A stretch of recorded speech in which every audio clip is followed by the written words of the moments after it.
All vectors inspected, no viruses detected. This is D-Infinity Live, your weekly multi-platform, multi-publisher, multi-host, multinational tabletop gaming supplement. I'm your host, William Big T Thrasher. With me, as always, are Michael Jolly Varhola and Brendan Cass. And with any luck, friend of the show, Heath, will be on, coming to us from distant Australia. But before we get into that, our topic tonight is going to be non-standard character races in tabletop role-playing game. And we have gotten some of our biggest response from viewers for this topic. But before we get into that topic, Brendan, what is going on with our website right now, d-infinity.net? Well, we'll start off with a post that you put up recently, since you've been hard at work making a bunch of posts on Pathfinder spells, nuisance-inspired Pathfinder spells. So these are spells for off-centered spellcasters that don't necessarily have the kind of effects that you'd expect, but are nonetheless going to be useful in certain circumstances. So that one, the post that you put up is a index of all of those, so people can check out that post and read them all. Well, it's not just Pathfinder. There are nuisances spells in there for OGL and for RuneQuest as well. Good correction, yeah. So multiple different systems, a bunch of different nuisances spells.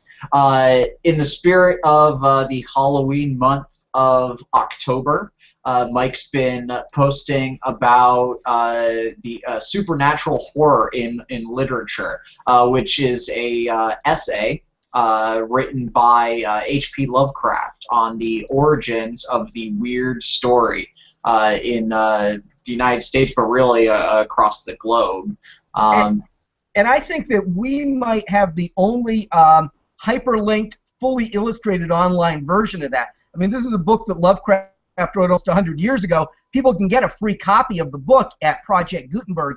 But when I read this book, I kept saying, well, I think I've heard of this author that he's mentioned, or I think I've heard of this book. So what we figured was having a hyperlink version where people could actually click on E.T.A. Hoffman and go to Wikipedia and read a bio of Hoffman, have pictures of the books that these people wrote, actually have a useful hyperlinked version of it. I don't know anybody else is doing that, so that is sort of a D-Infinity exclusive, and anybody who's interested in horror literature in general, or Lovecraft in particular, should really get a lot out of that. Yeah, so basically what Mike's done there is he's taken the work out of researching these other people for you. So if you're interested in knowing anything that Lovecraft was making, you can click on those. It'll take you to a relevant article so you can learn more about them. So that's all very handy.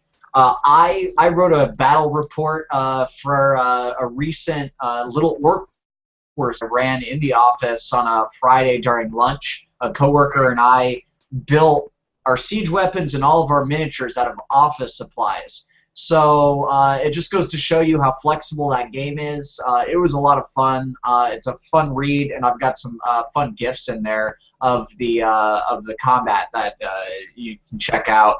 And then finally, Clint is a big fan of the RuneQuest system. So if you're a fan of the RuneQuest system and want to see his take and reinterpretation of the sorcery system in the RuneQuest game system, check the RuneQuest Thursday post. He posts every Thursday about RuneQuest. This time he revamped the sorcery system, and it's a pretty involved post. It's good stuff. And D-Infinity, I mean, what you're alluding to is kind of key. D-Infinity Online is really a multi-platform online game magazine. We're just covering so many rule systems now. I mean, of course, we're covering OGL, /D20, basic D&D, Pathfinder, now RuneQuest, multiple different miniature systems. So we've just got a lot of different systems and a lot of different things that can be transported across systems up on that site. Yep, definitely. And actually, speaking of things we support, we do have a lot of OGL material. And tonight on the show, during the live show only, we are going to be giving away a free PDF copy of one of our classic OGL supplements, The Noble Wild, which is a source book all about playing animal characters. So it's got, what is it, 60 individual species of animals? It's more than 60 animal species that can be played as character races / classes. Yeah. And it's cool, and you can use it to beef up your familiars. You can use it to create interesting mythical animal characters, animal NPCs, and actually, it's not just for fantasy. There's a dungeon crawl I run called Labyrinths and Lab Rats based on this book, where you're an adventuring party, but you're all lab rats trapped in a modern-day maze and have to deal with the hazards of that maze: electrified floors, poison food pellets, I've played this scenario. albino rats with giant ears on their backs. Yeah. Well, the link for that is on the event page on Facebook. So I'm presuming just about everybody who's watching the show tonight has been to our event page on Facebook. If you haven't and you'd like a free copy, you can IM any one of us, and we will provide the link for you. But basically, all you have to do is click on the link that we've provided, and that will set you up to download a free copy of The Noble Wild. It's a $20 book. It's a $19.99 book, and we're giving away a free copy of it tonight because Skirmisher supports the Infinity and supports the show, and we want people to have this iconic non-standard character handbook if they'd like a copy. And Mike, speaking of our co-publisher Skirmisher, what's going on with them this week? Well, we've got some interesting things going on. We're continuing with one release a week. We just released Wisdom from the Wastelands issue number 44. A lot of good material in there. That's Unique Super Science Artifacts 3. So I recommend people check that out. Wisdom from the Wastelands is only 99 cents. So it's like a mini source book. If you think that it sounds like it could be useful in your sci-fi or modern or post-apocalyptic game, you can't go wrong with paying 99 cents to get a copy of it. So people should check that out. Last week we released a copy of The Bayonet, which was a World War I French publication. The significant thing about that is two significant things. One, that we provide all the art from it as high-resolution stock art that people can use in their own projects. And two, that it's our first foreign language publication and just the first of many. Because as of today, we're in production, Will, with a German language version of your own Sight Unseen, which is a Cthulhu Live / Call of Cthulhu script that you wrote that people respond very well to. Indeed. And our translator / author, Stefan Deutsch, has done a German translation of it that we are going to move into production and publish sometime before the end of the year. And there will be a number of numerous other French and German language publications that we will be releasing over the coming months. So we've truly gone international. And not just as Ugly Americans, who are only going international. All right. Well, gentlemen, I think it is time we moved on to our main topic, and that is non-standard character races. Before we get into our questions and comments from our viewers, and we have a lot of them this week, I just thought I'd go ahead and we'd all just state what non-standard character race means to us. And for me, non-standard character race has two meanings. One, it's whatever races aren't in the core rulebook, whatever that core rulebook may be. And two, it's the, and this is much rarer, it is the completely out there race that everyone wants to play, that's in the core rulebook, that nobody has any idea how to play. How about you, Brendan? Well, so a non-standard race, to me, yeah, it typically has to do with races that would typically be treated as an outsider to a community. So, something intelligent enough, obviously, to be a player character, but also uncommon enough, or maybe ostracized, some form of outsider, or whichever. So something you wouldn't run into very often. That's typically what makes it a non-standard race. If it's a standard race, and there's going to be somebody that you run into at least often enough. And how about you, Mike? Well, I think the definition of non-standard races is pretty straightforward, and I think you all both really kind of hit it on the head. Most of what I develop for and run is pretty much traditional D&D. So the standard races are halflings, half-orcs, half-elves, elves, dwarves, and humans.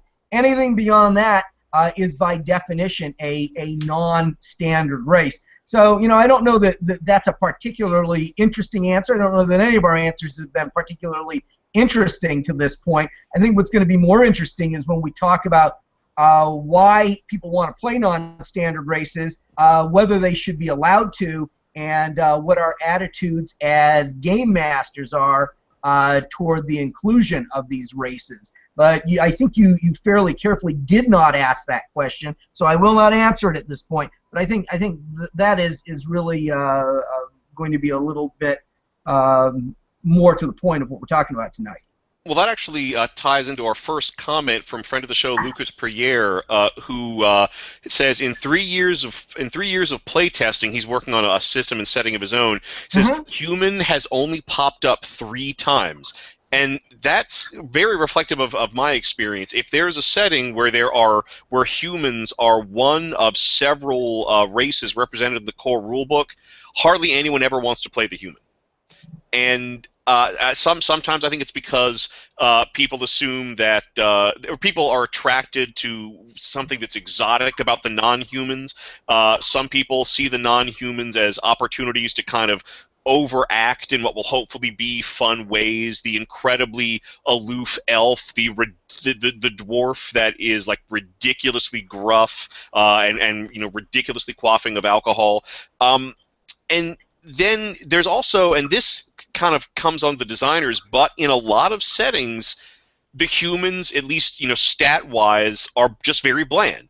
There's nothing particularly interesting about them. They don't really excel anywhere, but they also don't necessarily work as a jack of all trades. And I've noticed a couple of kind of design cliches. If you have humans among other races and you don't know how to make humans stand out, just give them some sort of bullshit luck ability. Yeah. Or extra skill points, or an extra feat. Yeah, and I've often wondered, we all presumably are human.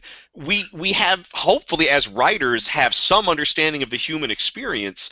I often wonder why humans don't stand out more, why people don't, write their own species as something that's very interesting and worth playing. I can propose a theory on why, in games at least, humans end up being very bland.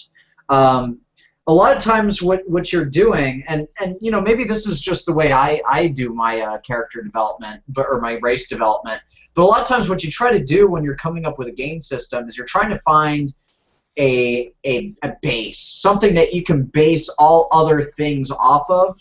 So humans usually end up being that base that you base all things off of, and what ends up happening is they end up being that generic race, just because the modifiers. For example, a dwarf in the D20 system, he gets a bonus to Constitution, +1 to Constitution. What it's effectively saying, it's not one, right? It's not arbitrary. It's +1 over what a human would get. That's what they're insinuating. That's the unspoken part. Dwarves get extra, dexterity. That's extra dexterity over what a human would normally get. So that's what makes a human bland in this case, is that all of these other races are based off of humans as that starting point. All right, I'm going to contest some of these points. First of all, I do not agree with the premise that humans are necessarily bland in role-playing games. I think there are some human players that are bland in role-playing games, and I will venture to say that if you cannot play a human fighter so that it is an interesting character, then it doesn't matter what bullshit non-standard race you bamboozle your DM into letting you play. It's still going to be a dull character. If you can't role play anything that you're handed as an interesting character, it's because you're not an interesting character, and no matter what it is you think you're going to be playing, it isn't going to suddenly become interesting. And I think our friend of the show, Dimitri Kremidas, who's a friend of ours from Athens, he made a good point. He said that if somebody wants to take a non-standard race purely for role-playing purposes, that's great. But if there's any other motivation, that's where trouble begins, and he's absolutely right. The reasons people want to take non-standard races, I would say maybe not 9 times out of 10, but certainly 7 or 8 times out of 10, is because they think they're going to gain some advantage, or because they're not particularly imaginative and they need all that other bullshit on the sheet to artificially stimulate them. Those are the main motivators. And so it's incumbent upon me as a DM to say, no, this is not what you're going to be playing this session. I've got a human here for you, and if you need something really, really, really exotic, then you can play the half-elf. Those are your choices. And if they don't like it, they can go and play in that game where everyone's playing giants and fairy witches and all this other freak show crap. And Todd DeWitt wants to know, what do you think of books based around non-standard races such as Savage Species? And there are lots of these. There's Savage Species. There's the Advanced Race Guide for Pathfinder. There's any number of sci-fi source books. Generally, I like those books simply because both as a player and a GM, I like having as many options as possible. And as a GM especially, it's very convenient to have other races already statted up and given rules so that I don't have to design rules on my... As much as I like designing rules, sometimes I like having the toolkit all ready to go. That being said, there is a flaw that I have spotted with a lot of these race books, which namely is that they don't give any consideration to how these races should fit into an established campaign, whether it's a setting where these races already exist, but maybe they just exist on the margins, or whether it's, you're just sort of expected to import it into the setting completely. I think with all of these books, that at least as much time should be put into coming up with ways to successfully integrate these races into a campaign setting than just coming up with good balanced stats and abilities for them. Well, some game systems come with a campaign setting, right? Whereas other game systems are kind of campaign setting agnostic and maybe have a few recommended campaign systems or campaign settings, but you don't necessarily play in one. And then, if your game system comes without a campaign setting, and your campaign setting is without that particular race in mind originally, as you mentioned, they are weird. In a game system that doesn't have an established campaign system that comes, or campaign, I keep saying campaign system, campaign setting that comes with it, then effectively those races brunch, right? It's just a series of numbers, and you are right. As a GM, they're really handy because a lot of times you need a more versatile enemy, for example. That I like to build an NPC up from some kind of monster, for example. And having the races statistics built out for me saves me a lot of time on that.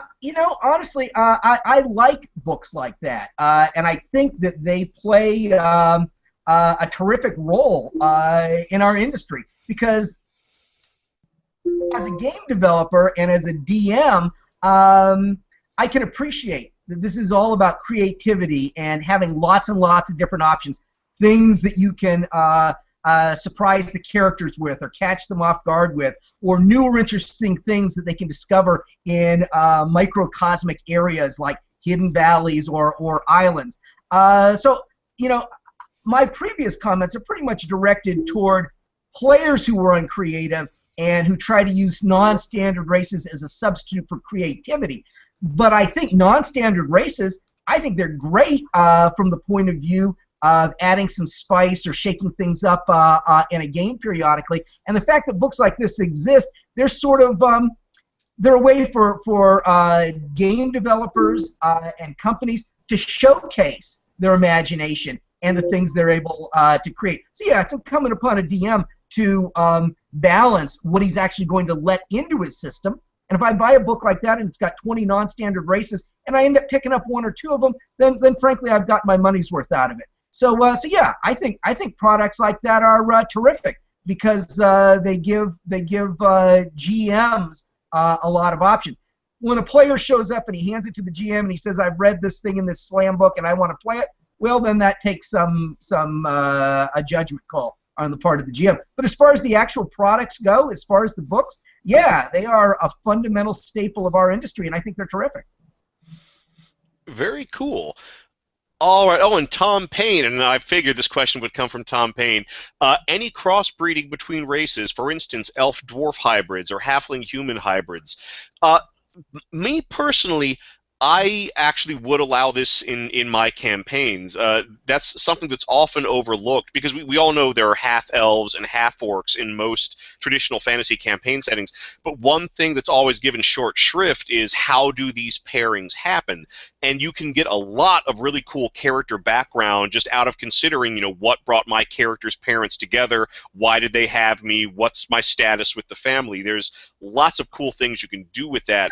Although that being said, most settings tend to just kind of leave it at half-elves and half-orcs. I can only think off the top of my head two exceptions, one being the campaign setting Midnight, where virtually every humanoid and demi-human species can crossbreed with each other, although they do kind of take a pseudo-scientific basis for it. For instance, there is a race of orc-dwarf hybrids. However, orcs and dwarves are genetically dissimilar enough that the hybrids are actually incapable of reproduction.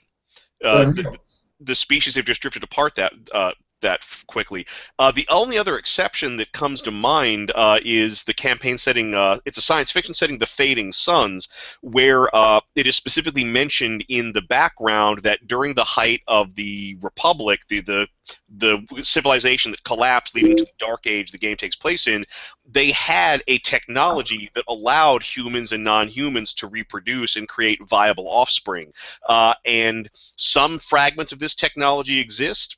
Lots of people do hunt for it because there are humans and aliens in relationships that would love to be able to reproduce. There's also a noble family that are all descended from a specific pairing of human-alien hybrids, and it kind of informs all these different things about that noble line and can be used to inform a lot of really good role-playing in that setting.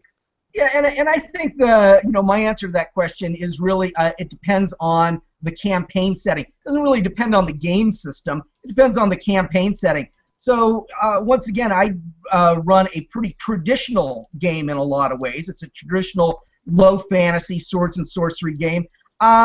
So the standard races are the ones that people meet, 90 or 95% of the time. But that said, when I talk about a half-elf, I assume that half-elves might be characters who come from families that are all of mixed human and elven heritage.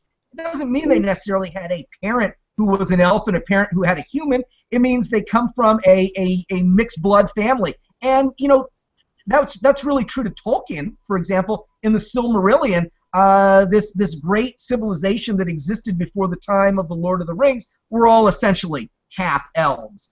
And it's the same with half-orcs. These are not necessarily characters who are products of some sort of game world miscegenation. They are very possibly actually a race. There's actually a race of beings that are more or less half human, half orc.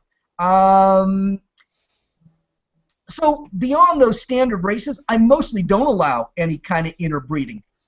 That said, it's a magical universe. If any two creatures were to have a union within a temple of a goddess of fertility, they're going to produce. The odds of that might have been 0 outside this temple of fertility, and they suddenly go up to 100% within it. And then any two creatures of any kind of species could crossbreed with the right kind of magic or potion or whatever. And this is where we're getting our Pegasi or our Minotaurs or our Centaurs or our Chimeras. This is where we're getting our chimerical hybrid monsters. These things have to be a possibility in a world where these things exist.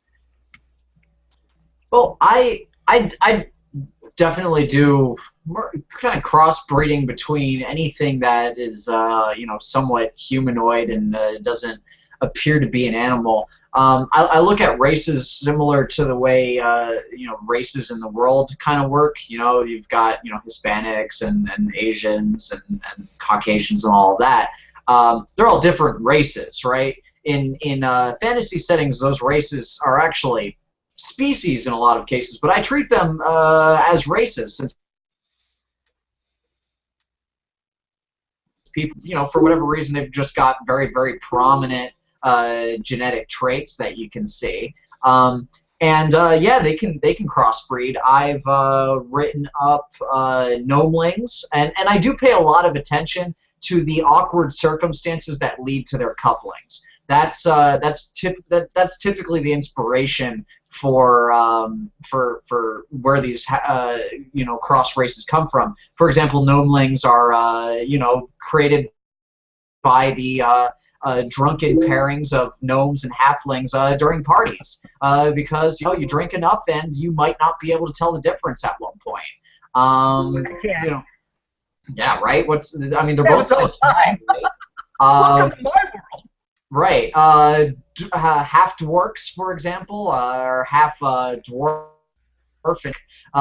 They're both very unpopular races, and while they maybe hate each other, maybe they can find solace in the fact that they are both mutually disliked by other people. They both have charisma penalties, so why wouldn't they get together? I see this all the time. People that might otherwise be found unattractive that pair with each other because, they're both unattractive, and so they might as well get together with each other. And if they can find happiness in it, then that works. So yeah, that's a long answer to the short answer I gave. Yeah, they can all crossbreed, and you get interesting effects, but you should definitely think about why they would exist in your society before you even allow that to happen. Right.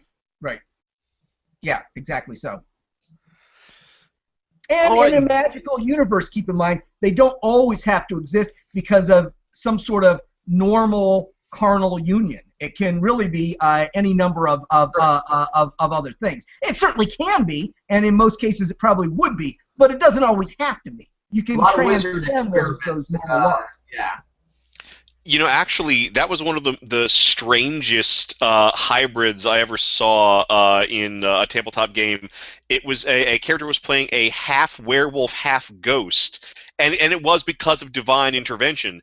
This werewolf had fallen in love with a woman who turned out to be dead, and the gods were so moved by their love that they blessed the two with a child, and that child was a weird synthesis of werewolf and ghost, and amazingly enough was not used to justify ridiculous power combinations. That is amazing. It was a miracle in more ways than one. Yeah, I believe it. Yeah. Let me lead into our next question, if that's all right. Spurred by your reference to ridiculous power couplings, somebody had asked on one of our pages, well, could I play a Balrog in your game? And I gave a humorous answer, but I guess my answer would be the guy who has shown, the guy or girl who has shown that they can play a human fighter satisfactorily, I will give some leeway to. And if that person comes to me and they say they do want to play a Balrog, then absolutely, I'm going to figure out a way that they can play a Balrog or anything else. And there's one or two ways I would handle that. One, I would do a one-off game, or like a 2 or 3 scenario session where you were playing a Balrog and you had to trash an elven city or something like that. That could be fun. That could be a lot of fun. It could be just like who's getting attacked by lots of rats and kobolds. So that's a good one-off game. I don't see it having a lot of legs, but that would be fun. And the other way for a long-term game would be to say, yeah, sure, you can play, a larval or vestigial or baby Balrog and start off as a one-hit guy. When they say they do want to play a Balrog, that's absolutely. Oh, Clint has returned. Balrog or anything else. And Clint, turn your volume down.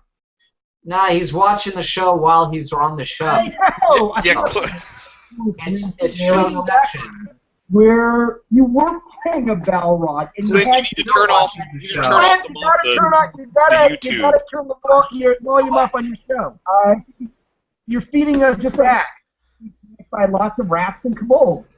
So that's a good one. There should be an X in the corner of the window. I did it. Sorry. All right. Well, we have Clint on the show filling in for Heath. How you doing? It's not fair. I'm doing well. I'm so technologically advanced. I figured out how not to screw up the show within 2 minutes. Well, Clint, now that you're here, would you let somebody play a Balrog? We have a Canadian. Welcome. Thank you. Would I let someone play a Balrog? It would depend. If it was a leveled game like D&D, I would let someone play a Balrog Zygote. But that's about it. Because half goat, half Balrog? No, zygote, as in an unfertilized spermatozoa. I am messing. Balanced with the rest of the party, unless the party is 25th level or something like that. Well, so. Exactly, and that's what I was saying when you joined us. That if it is a level-based game, sure, somebody could play whatever they want, and they could have level-appropriate powers, but they've got to have a level that's commensurate with the rest of the party. So if you're joining as a fifth level party as a Balrog, then you're not going to be a 25-foot tall, 25 hit die Balrog with a size gargantuan flaming sword. It's going to somehow have to be scaled appropriately. But sure, I'd let the right player do that if they made the case for the right reasons.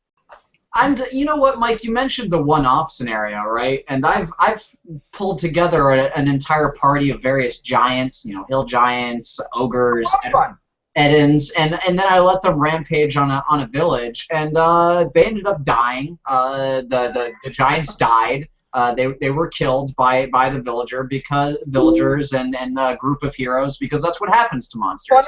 Fun was had by all. Right, but everybody had fun, and typically when players ask something like that, I want to play a Balrog or I want to play Giant or something like that, they're just trying to get something out of their system. They want to wreak a little bit of havoc because they're used to being in the circumstance where they have to bound and play nice with people, and they just want to cut loose. So yeah, do it. Go ahead and pull together a one-off scenario that the results of end up influencing your main quest, and whatever they end up leaving over ends up being a fun remnant of that time you were playing as a giant. Refer back to the time the giants were slain in such and such a village or whatever, and then have a quest to retrieve one of their weapons. Or absolutely, that's the way to do it. And you and I both do a lot of that in our individual games. We refer back to other sessions that didn't even necessarily involve the characters because we're playing in a unified campaign setting.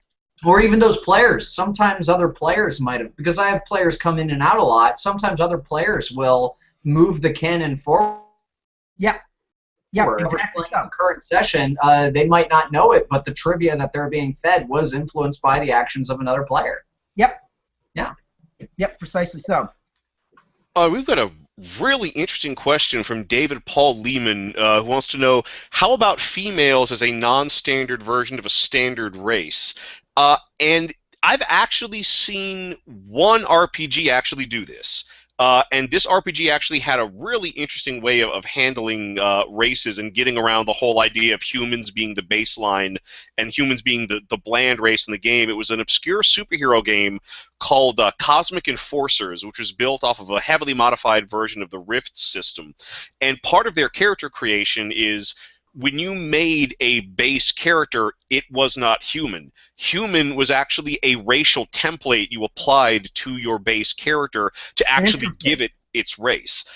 And one of the interesting things is that a number of the races you could play, humans and aliens alike, had a lot of sexual dimorphism, and that included humans. When you made human, there was actually a racial template for human males and one for human females, and they weren't too wildly divergent. But for instance, I believe like female characters got kind of like an edge to flexibility, but also like pain tolerance. But males got some sort of endurance bonus. I'll need to actually see what the actual stat spread was. But they did make that effort. Not only was human a unique racial template, but men and women were both statted up differently, but still in an overall balanced way. Yeah, different. I would leave those to the individual players to dimorphize, personally.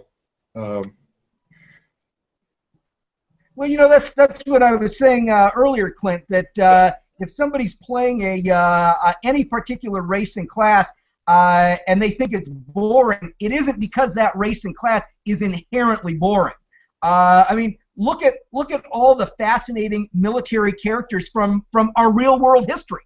A lot of them were human fighters, and you know, nobody's going to say Alexander the Great wasn't fascinating, Charlemagne wasn't fascinating, King Arthur, Julius Caesar. These are all human fighters. So if you can't play a human fighter and make him interesting, so yeah, that dimorphism or variety or spice or whatever, that's got to come from the player, not from the character sheet. I think that gender differences too are a particularly touchy subject, and that's one reason why I would let the individual players decide what it is that they want to model as male and female. So within reason, of course. It's true. A lot of game systems aren't willing to go there just for the sake of avoiding that particular problem. Yeah. I would say the part of me that is a feminist and a liberal does not go there at all in my games. I would say the part of me that is borderline misogynist has gone there with some of our products, such as Nuisances. Anybody who's bought a copy of Nuisances knows that we have defects that include runs like a girl, throws like a girl, hot flashes, and bitch. So part of me is a little off color, and I get it out of my system with products like Nuisances or defects. But for the most part, I'm just having off-color fun, and I don't really let that sort of stuff come into a game session whereby anybody could be made uncomfortable. All right, and Derek R. Watts wants to know, have you used, or what do you think of, rules that attempt to mitigate common issues of non-standard races being overly powered or unbalanced? For me, well, it's one of those it depends answers. If you're going to try to balance out the races, do it in a simple fashion. Make it as simple as possible. I absolutely hated in older versions of D&D where you have those like those character level adjustments and XP adjustments based on what races are playing. They're terrible. They don't work. Yeah, and they're just it's just too much work. If you need any balancing you're going to do needs to be done at the moment of character creation. And I have noted the other thing I don't like is when, for the sake of balance, when a given race has a particularly powerful ability, it's balanced with something that is outright crippling and just swings way too far the other way. And that's no fun for anybody. I think I think you can balance it in subtle and simple ways, but also keep in mind, I always choose fun over balanced. So as long as the unbalance is fun and offers the potential for unique role-playing opportunities, I'm going to let it slide. You know what, Will? You make a good point. game systems need to be balanced. Your game doesn't need to be balanced. If we're going to publish a game system, if someone's going to publish a game system, it needs to reflect internal balance. You don't have to let that balance carry through into your own game any more than you want to. Brendan? Well, so you know, I'm of a mind with you. I don't think level adjustments work at all. You know, if you're talking about the 3-5, for example.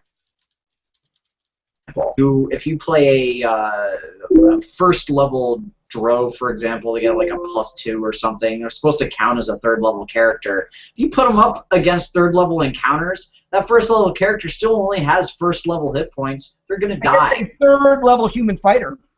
Right, against a third level human fighter. Right. They'll just die. It won't work.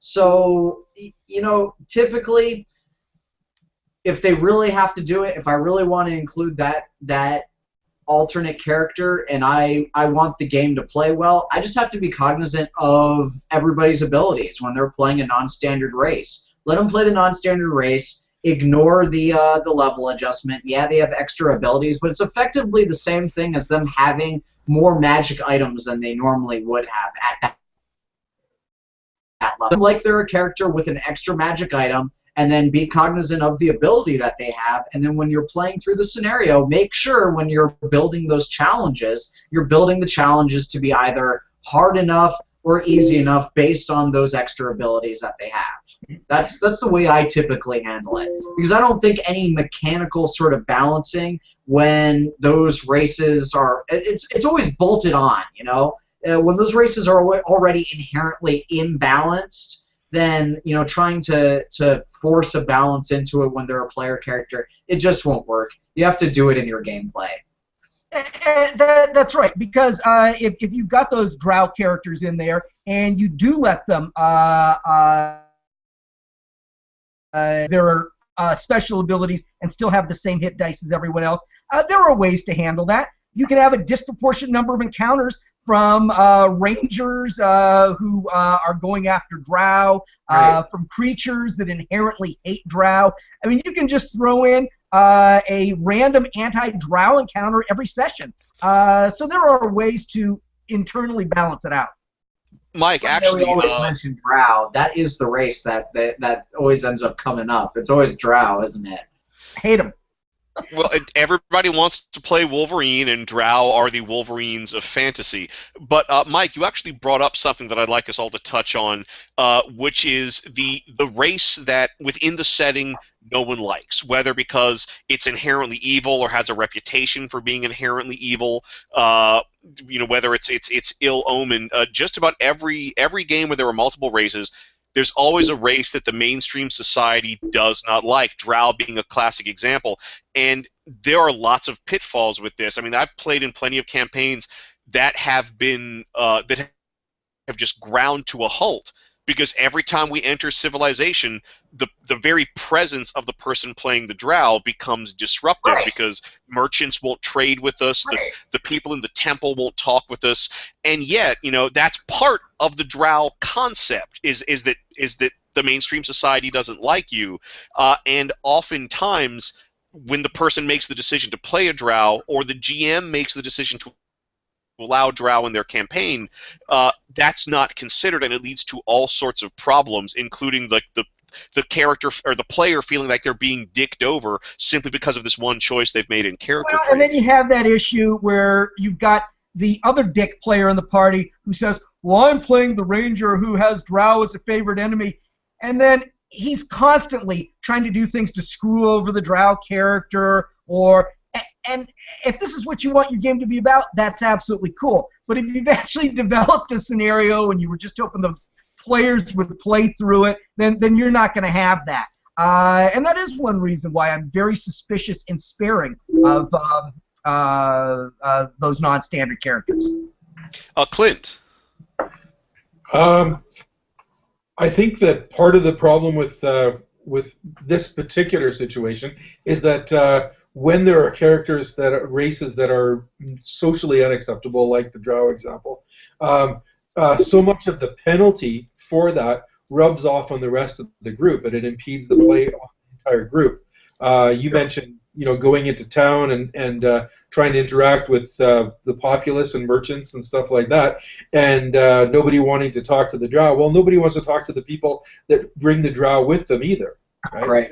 And then the entire group gets penalized for this one character's character choice. So if that's the case, then that's a call that the GM should have made, either in building his campaign so that a drow could function in some way, that there are, that Driz Doerden or whatever is famous enough that that people are starting to come around on the notion that not all drow are sadistic killers, or that they just maybe drow are not a playable race in that game. Actually, there's a house rule that I've used sometimes to balance out the whole notion of a race that's looked down upon or rejected. And the short of it is, okay, you've agreed. Let's take the drow example. You've agreed to play a drow, which just about no one else in the setting likes. I won't penalize you for that. However, if you choose to be penalized for it, then all that bad stuff will happen during that given encounter, whether it's trading with the merchants, walking past the temple, what have you.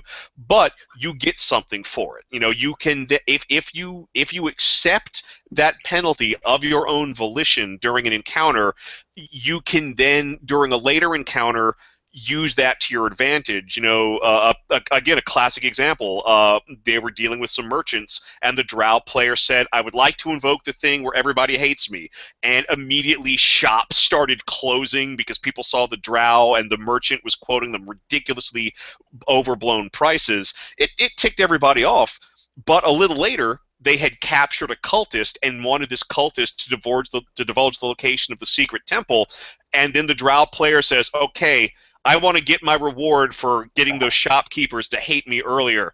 And he just leans forward. "I'm a drow. You know what we're capable of. Spill it." And it worked. He got a huge bonus to his intimidate. So you can turn that to your advantage. Yes, you can. Oh, and this... Just typically in a situation like that, since we're talking about ostracized races, if I'm going to have one, pretty much everybody else in the party is going to play one. It's a lot easier to run the entire session that way if everybody's an outcast, as opposed to just the one. Oh, and this is a question that I think was inevitable the moment we agreed to do this topic. It's from Todd DeWitt, who wants to know, are there any races, classes, or concept characters that you've ever had to flat out refuse? There are no races that I've ever had to flat out blanket refuse, but there are races that I have flat out forbidden some players to play because I know how they play, and I know it would be detrimental to the campaign in a major way.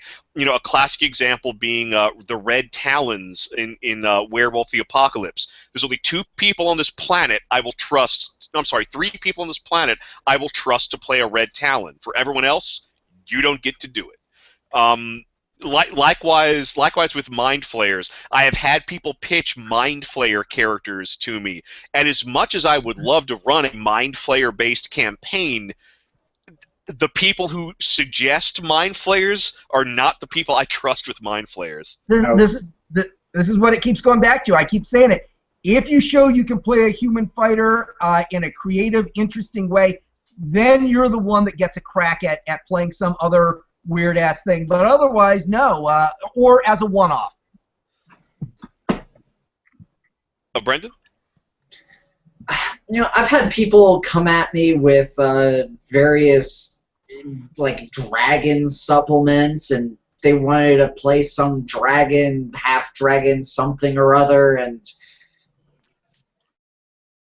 I end up ever banning these things because they're not inherently bad, and if it fits into the campaign setting and it moves the story forward, then again, none of these races are inherently bad. But the only time I ever deny someone from doing these things is when they're just looking to get over, and this is the answer that we've given before, and a lot of it comes back to this. If you're just choosing your race as your level 1 feat is to be half dragon or something. No, I'm not gonna deal with that.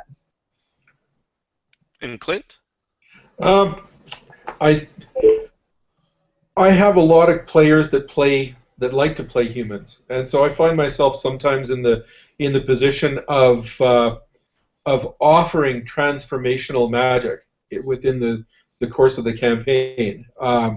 Not forcing it on anybody, but the possibility being there of in a campaign that I ran that just finished up a year or so ago. That was a 3.5 game. There was something called a Dragonstone that was a powerful artifact anchored in the underworld, and one of the characters who happened to be very fond of dragons anyway, her culturally, unknowingly ended up spending time sleeping next to the Dragonstone and woke up with some minor abilities that were based on an affinity with dragons. And so the possibility was there for her to enhance that over time and level, and that's what she did. And it was a very fun thing that just slightly modified her character each level, and so it was easier to balance going forward. So, but a lot of like in the RuneQuest game that I'm running right now, every single player, without even thinking about it, chose to play a human being. And then I get that a fair amount. So. Then I think you're running your game properly, is what I would say. Well, I think that part of the problem, as has been pointed out here, is that so often the person who pushes for that kind of character is looking for a quick set of advantages that are going to make them stand out beyond the other players and the other characters. And to me, a huge part of the game is that everybody gets their cool time. Everybody gets their moments of in the spotlight doing wicked cool stuff. And if one person has all these abilities that are going to take away or put other people in the shadow, that's not fair. And so the GM has to balance that if the player won't. So. Yep. All right, and our last question from the night is going to come from David Paul Lehman, who wants to know, what non-standard races have you played? What were your experiences? What character concepts do you have that you'd like to play? And we can focus on any particular angle on this. My favorite non-standard race to play, goblins. I love goblins. As far as what I'd like to play, I have always wanted to play a minotaur, but specifically a minotaur as it is depicted in Greek mythology. I have always wanted to play a minotaur that exists because of a curse levied by a particular god that caused a half-human, half-bull to be born. I just think there's so many amazing storytelling possibilities there. And, of course, having an awesome set of horns would be pretty badass and would be totally metal.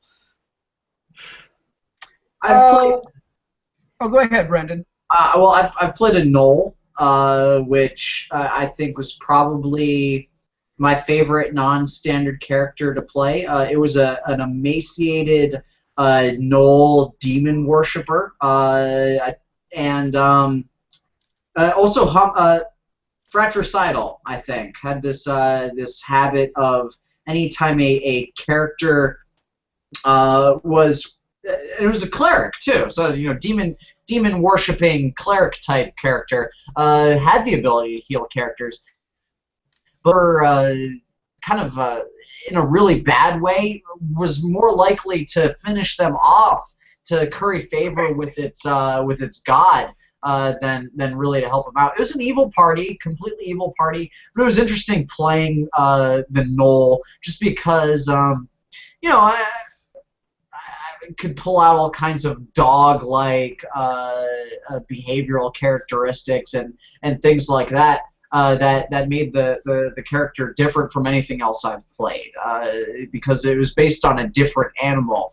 They don't look like people. They're not people with ears. They're upright dogs, basically. So that's why I liked playing it. Clint? Sorry. Well, I GM quite a lot in my group and don't play so much. So we're all GMs here, and you get to play a lot of different characters as GM NPCs. So that scratches that itch pretty well. But over the years, I've played I think I posted online about it. I played a griffin in a game that had intelligent griffins as opposed to animal level intelligence griffins, and it was in a high-powered group in RuneQuest where the other PCs were all rune lords and rune ladies and rune priests and stuff like that, basically name-level characters, and so that was a lot of fun. I did it to explore the fact that griffins were sacred to the god of the sun, and so one of his guiding principles was that he wanted to make a pilgrimage to all of the sites that were sacred to the sun, and he had to sort of build this into his life of keeping these clowns from falling off the face of the planet, because he was devoted to them by the god of the sun and stuff like that. So that was kind of fun. I guess the most outlandish character I played was in a Dresden Files game. I played a ghoul medical examiner. So he was part of a clan of mainstreaming ghouls. They were trying to move out of the shadows and into everyday life, and they had the ability to conceal their horrific features for periods of time. And so he wanted to be a surgeon and help people and stuff like that, but he just didn't have the self-control to work on living people. So he became a medical examiner. So That's neat. Did he turn the dead people that he was looking at into ghouls as well?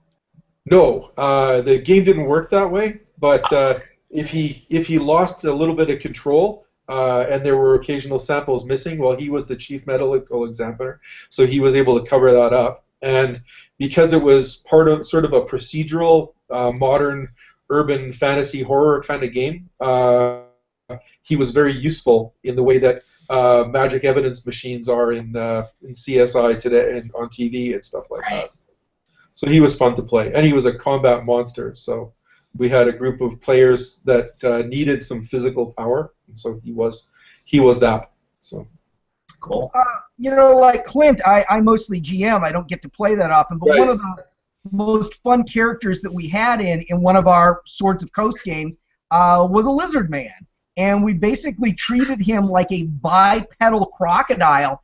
So we developed a whole series of feats, and I'll see if I can find these and post them, a whole series of feats that really played into that. So he was able to do long-distance swimming that a normal humanoid character wouldn't be able to do. He was actually able to travel from island to island.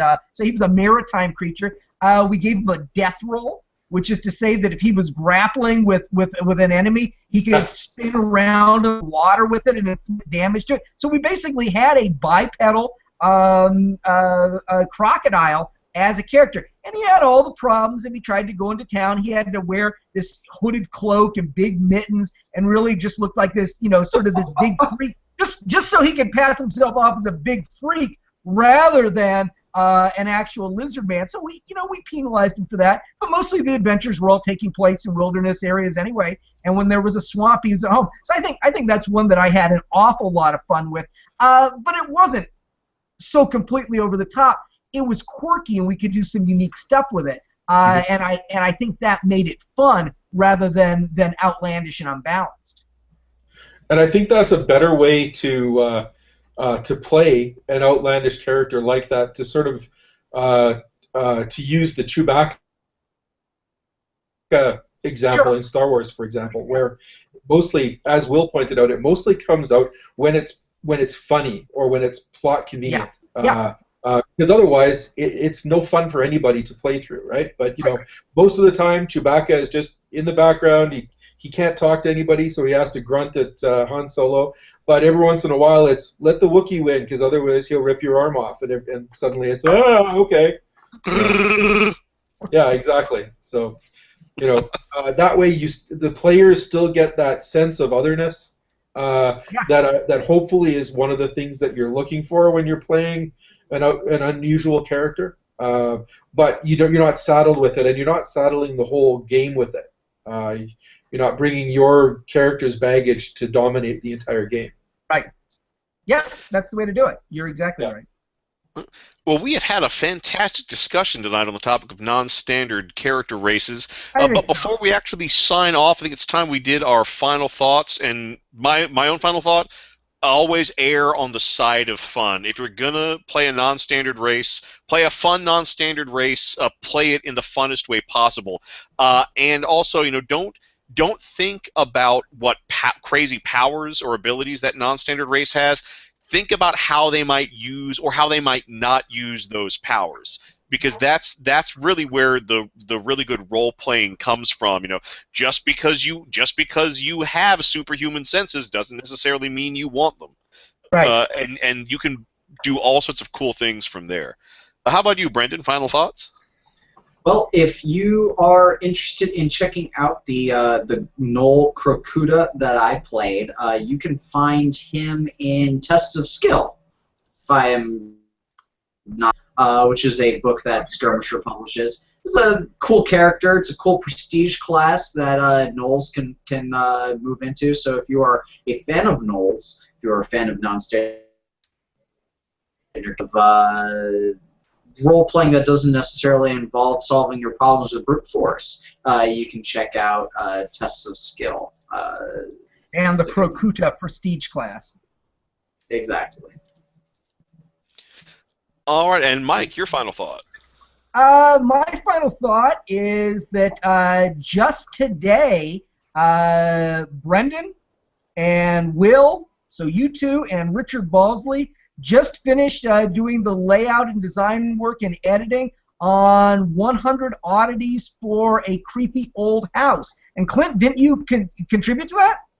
I think I started that one actually. I think you started that one. So you've got credit for it, so you definitely did something. Y'all I just started finished. and wrote about half of them, I guess, something like that. Well, y'all finished the layout and design on that book today, Awesome. and it's going to be out on Drive-Thru-RPG on Tuesday. So I'll pre-announce it for you. You all are so self-effacing. It's a great book. It's a lot of fun. It's got a huge random table and lots of fun and quirky stuff on it. So check out 100 Oddities for a Creepy Old House. And is it a pay-what-you-want publication? It will be, yeah. Pay what you want, and it'll be available on Drive-Thru-RPG and other one-bookshelf sites as of 5 minutes after midnight on Tuesday. Cool. All right, and Clint, as our special guest, we will give you the final thought. Okay. I guess the thing that I would like to point out again is that if you're one of the people that likes to play an unusual race, then remember the concept of sharing. We're all in the game together, and everybody gets their moment in the sun, right? So if you're playing a race that can do all kinds of weird crap that other players can't, and you do all kinds of weird crap that they can't all the time, no one's going to thank you for it.